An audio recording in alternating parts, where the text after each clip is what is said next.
the lower seed with the best chance to upset, even though I don't know how you can call it an upset when everybody's made the college football playoff field of 12, but give me the road team with the best chance to win first weekend. I think it's Indiana. You have a team with a really good run defense, statistically especially, going up against a Notre Dame team with a good running quarterback and two dynamic running backs. I don't think Curt Cignetti's team is going to, at this stage of the game, be really phased. And I also think, I don't know this, we'll find out, but when they played Ohio State, I felt like they got overwhelmed. They could not protect with the pressure that Jim Knowles' defense came at them. The running backs looked like they got overwhelmed in protection. I have to think that they took from that in that environment. It's going to be similar. You know, it's obviously one's a day game, one's a night game, but similar in terms of I think they will be more buttoned up to protect Curtis Rourke and not have a meltdown. They basically had a meltdown because the first, I don't know, I was at that game. The first like 30 minutes or 20 minutes of that game, they looked pretty good. Then all of a sudden they just fell apart. I think they will adjust and be a lot tight, cleaner and sharper. And I give them a chance. I don't think, unlike while Notre Dame has a really, dangerous run game, and their backs certainly can be involved in the pass game, Ohio State has elite receivers. Notre Dame doesn't, So I just feel like this is a better matchup for Indiana. I don't think they're gonna. I'm not predicting they're gonna win, but of the first weekend, that's to me the best chance of a big upset. The second best chance then for a road team to win. Well, I mean, Tennessee's really talented. It wouldn't feel like a huge upset to me if they won that game. They have a really nasty defense. They have a terrific running back in Dylan Sampson. They have a talented quarterback. Nico Iamaleava is 6'5", 6'6", can really run. He can throw on the run. It's just you don't know how he's going to play on a big stage. He's really inexperienced. Their offensive line is a better run blocking line than pass protecting. They've had some issues in that. And as we said a minute ago, Ohio State can get after you, and they will do a lot of stuff that can confuse the quarterback. So, and it's a tough spot. Like if you're Tennessee, you've played in big hostile environments. To me, that one feels like the most like that's the biggest heavyweight fight kind of feel for first round. But Big Ten, SEC, 8 versus 9. So obviously the committee thought it would be somewhat of a coin flip as to which Ohio State shows up. Is it the Ohio State that we just last saw where they looked really tight? I mean, I think there's a lot of soul searching that has gone on.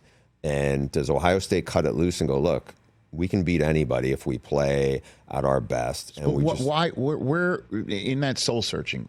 You just mentioned, and rightfully so, Ohio State's wide receivers. And they were non-existent with the exception of that 2-minute drill to end the first half against Michigan, right?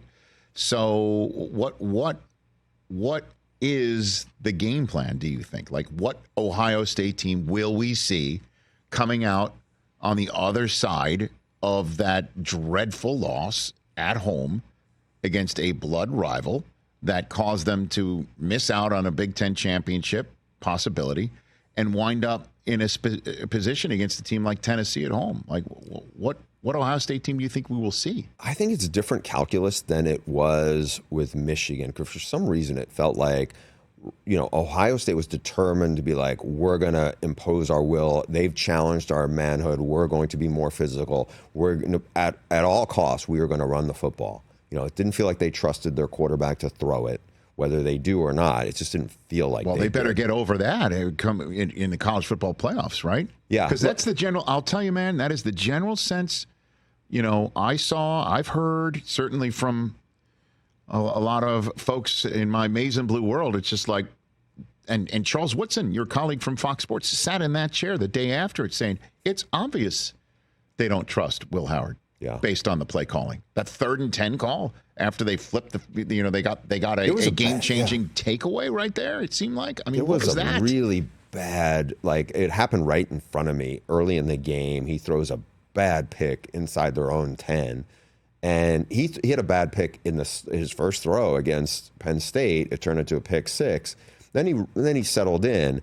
Against Ohio State, he really didn't settle in, and he got banged around some. And against Michigan, you mean? Against Michigan, right. Certainly. Now, I go back to this, and it's unfair to put this on Will Howard, but a couple of years ago, they had a similar deal. They had a really, gut punch of a loss against your alma mater in Columbus, and then they bounced back and went toe-to-toe and probably should have beat Georgia. Now, the big difference, this is why I say it's unfair to put this into Will Howard.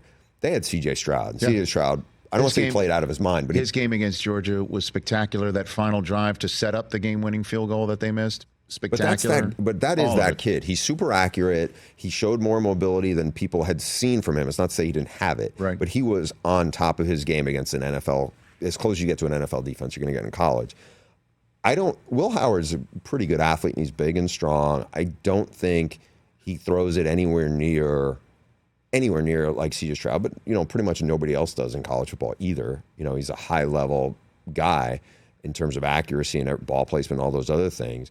But Will Howard definitely has guys who are difference makers outside, and they have to find a way to get the ball to those guys. I mean, if they can't do that, and I'm not saying they won't be able to do that, but if they can't do that, then they're not going to be able to win the playoff. But if they can, they have enough talent to beat anybody. But it's just like, what is the mindset? How do they build off it? Is it just the Michigan thing that's in their head where now that Michigan, they're not going to see Michigan in the playoff. And so it's a case where, look, what does it take for us to win this game? We do not need, like Ryan Day, when they were at their best, was a really good passing team that could run. But all of a sudden now, in that game, they were determined they had to outrush and out-physical and prove Jim Harbaugh wasn't even in the building. They were they had to prove to Jim Harbaugh and everybody else, even whether they thought it or not. I feel like it was in their gut that they had to do that to exercise some demons, and it ended up blowing up in their face. I think if they just leave that, up from a month ago and just try to be the best Ohio State they can be and not try to be something that maybe they're probably not, they're going to beat a lot of teams, I think. Well, the winner of this game takes on Oregon. What a hell of a Rose Bowl that would be.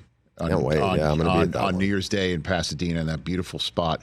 Catch the Rich Eisen Show every single day on the Roku Channel, 12 to 3 Eastern, for free.